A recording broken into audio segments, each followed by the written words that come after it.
How's it going, guys? Today we are going to be going over the wide receiver out of Boston College, Zay Flowers, who I believe is one of the more underrated wide receivers in this upcoming 2023 class. Now, not a lot of people have probably watched a whole lot of Zay Flowers just because he came out of Boston College. They were pretty terrible the last couple of years he's been there. And so if you weren't a huge fan of Boston College or you're an alumni or something, you probably haven't watched a whole lot of him. I hadn't for sure until I started watching some tape. But I think it's important that we look at him, we break it down, and we see who Zay Flowers is because he holds a lot of value for us going into these rookie drafts here in 2023. So I think we're going to look at who he is production wise, his profile obviously, and then where we should be looking to get him in these rookie drafts, right? And so before we get into that, guys, if you haven't already, go ahead and like this video and subscribe to the channel. I would really, really appreciate it.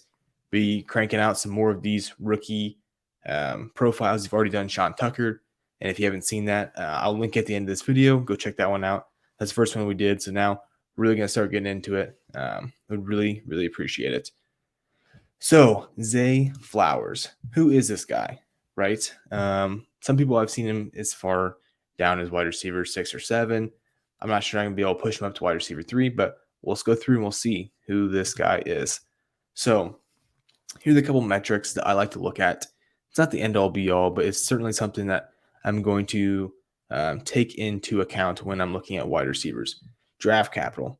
Now, we don't know where he's going to be drafted, obviously, yet, because draft doesn't happen until the end of April. So we're going to take a look at that, where he's projected as of right now. Are they an early declare or draft at the age of 21, somewhere in there? The database that I use to figure out hit rates for wide receivers. They use age, early declare. I understand, goes back and forth. Production, we're going to take a look at his production and see if we think it hits certain thresholds that we would like to see. I don't particularly have a lot in mind when it comes to that. I just want to be able to see if they can, compete at a high level, and if they have other players in their team that are NFL players, and they produce well, that certainly helps as well. Breakout age, again, not the end all be all, but it is nice to see somebody take over at an early age, 18, 19 years old, and dominating their offense. And then the film grade. Now, again, that's subjective. That's something that I'm going to look at through the Dynasty Nerds film room. If you haven't gotten to the Dynasty Nerds Dynasty GM yet, I'm going to put a link down in the description. If you haven't, 15% off. Use the code NOAH22, capital N, NOAH22. You get 15% off.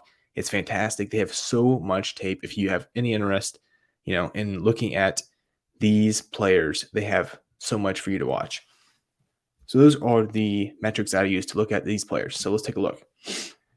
First thing we're looking at here is production. And from the get-go, he had a pretty solid freshman year. Going into his sophomore year, almost 900 yards, 56 receptions, 9 touchdowns. I think it was interesting to look at his freshman year. They really used him in their rushing game for him being so small. And I was watching some tape. They did like to use him a lot on sweeps and stuff like that, kind of mix it up. So keep that in mind. He is a versatile player. And I think we'll get into this later, but he's certainly able to do so. Just getting the ball in his hands is huge for Zay Flowers. It's one of his biggest strengths is his yards after the catch. But going into his junior year, kind of slide down a little bit. He only had 44 receptions for 746 yards. But his senior year was his best this past year by far. 78 receptions for 1,077 yards, 12 touchdowns. Super great year. And I think that's only going to help, obviously, his draft stock going into this year, but it just keeps him fresh when there's perhaps some other players like Kayshon Boutte, where they haven't shown that recently, or Jackson Smith-Njigba, where they, again, hasn't shown it lately. We see a guy like Zay Flowers this past year really bringing it on. As of right now, his draft capital is currently projected in the which when I looked this up, I was very surprised. I could see him going in the second round, even the third round, to be honest with you. But when I saw projected 30th, that is fantastic draft capital. Again, we have a long ways to go, right? Draft's not for another 2.5 months. We're in February. That's not till April. However, that is really good. We love to see that for Zay Flowers. In looking at the database, we have a 36% chance for him to be a wide receiver one if he's drafted first overall. I will take that 10 times out of 10 for a guy like Zay Flowers. So I think he's going to be able to hit that marks. We'll see. We're going to keep going over this profile later and see, does he have the chance to get there? I personally don't know if that's a possibility. If he was if he had 5 or 6 years of wide receiver two production, that'd be fantastic. Maybe it'd be fantastic for any player, really. I think that's probably his ceiling. I don't know if I ever see him really as a wide receiver one. I'd be kind of shocked.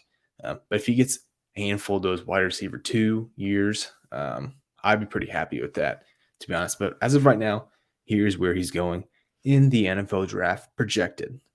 So I would take that again. It would be fantastic. Although in this draft, the consensus is 22nd overall to the Ravens. That would not be ideal, to be honest with you. I would not like that landing spot at all. But we'll see. Long ways to go. Looking at his early declare, so he is 22.4 years of age. This is what I got off the player profiler. But as you can see here, he's 5'11", 178. I've seen varying things. I think he'll come in closer to 5'9", actually, in maybe 180 to 185. So I'm not sure that's the best profile ever, and it's not bad by any means, but he is a little bit on the smaller side. So let's keep that in mind as we're going through this. Probably going to come in again closer to 5'10", maybe 5'9", 180 to 185. Probably going to bulk up a little bit. And so he is 22 years of age, not an early declare like we like to see, but there's been plenty of guys that come out lately, like a Chris Olave, right? Devontae Smith, Jahan Dotson last year as well. He was a pretty good player. There's plenty of guys that aren't early declares that do just fine, but we just like to see it a little bit earlier. So looking at breakout age, again, another metric we like to see. Can a guy perform early on in his career? And to be honest, Zay Flowers has done a fantastic job. We see some of the most recent wide receivers that are notable here on this board.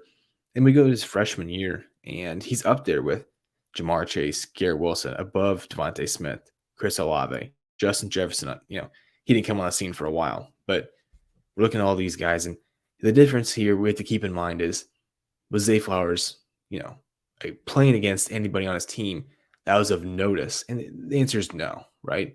So he should have a higher dominated rating, right? He should have a larger chunk of the offense than the rest of these guys. Justin Jefferson had Jamar Chase, right? We had Garrett Wilson, had Chris Olave, Jack Smith-Njigba. They're all eating into each other's target shares. Zay Flowers doesn't have anybody, so you expect him to have a very high dominator rating in general if he was really that good. And he passes. You can clearly see that he's had very good dominator ratings each year. You can see the line there. It is an average of wide receivers of the top 24 seasons, so he's above the line. We like to see that. Chris Olave is much lower. Again, faced difficult competition his senior year. So it's not, you don't have to read a ton into this, but it is nice to see that he's been able to have a large chunk of the offense, and he's increased, every year. So he's increasingly getting better within the offense. Some film breakdown real quick. So things that I like to see in his tape was his acceleration. Okay, getting off of the line of scrimmage, he had a super good release, in my opinion. He gets off the line very quick. And his route running, I felt like, was pretty solid. However, he wasn't able to show a ton of different routes. Now, when he did, run his routes, I thought they were good. They were crisp. But I didn't see a ton of differentiation. Now, there's plenty more tape I can watch. These are just the things that I've seen so far. And so maybe it'll change my opinion when I come out with my official rookie rankings later, maybe in a couple months. But as of right now, I'm not quite sure he has all the different routes. That's something that I felt with Chris Olave was the type of guy where he was, almost a one-trick pony where he can get the ball, but after that, he couldn't really do anything with it. As Zay Jones is the opposite. You give him the ball yards after the catch, fantastic. That is his biggest strength. He is amazing in the open field. He just slows around people. His elusiveness is through the roof. So if you get the ball in his hands, he is maybe the best. Maybe Quentin Johnston perhaps might be better after the catch, but I think I would go Zay Flowers.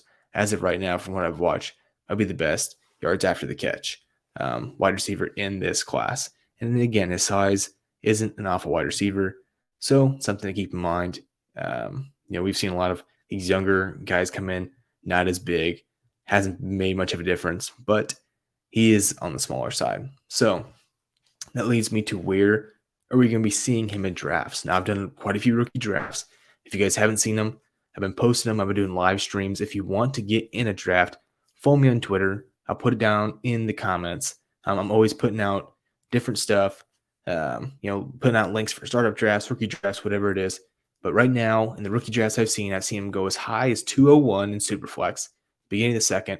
And I've seen him slip back to the middle of the second, perhaps even some late seconds. But I think if he gets that first round draft capital, easily going to be the beginning of the second. We might see him slip up into the first round. I think that's a little too high for me as of right now, but I think this is a comfortable zone. You'll find him in the second round. He's a fantastic second round pick. He gets that first round. I'll take second round draft capital, and this is where I'm comfortable picking him up in rookie drafts. Overall, a very good profile. I was very happy with Zay Flowers. Between him and Josh Downs, it's going to be a battle all season on who's going to be better. As of right now, I will say I have Josh Downs a little bit higher, but that's no knock against Zay Flowers. He's a very good player, and I'd be happy to have him on my team. That's all I have for you guys. I really appreciate you watching this video, and I'll see you on the next one.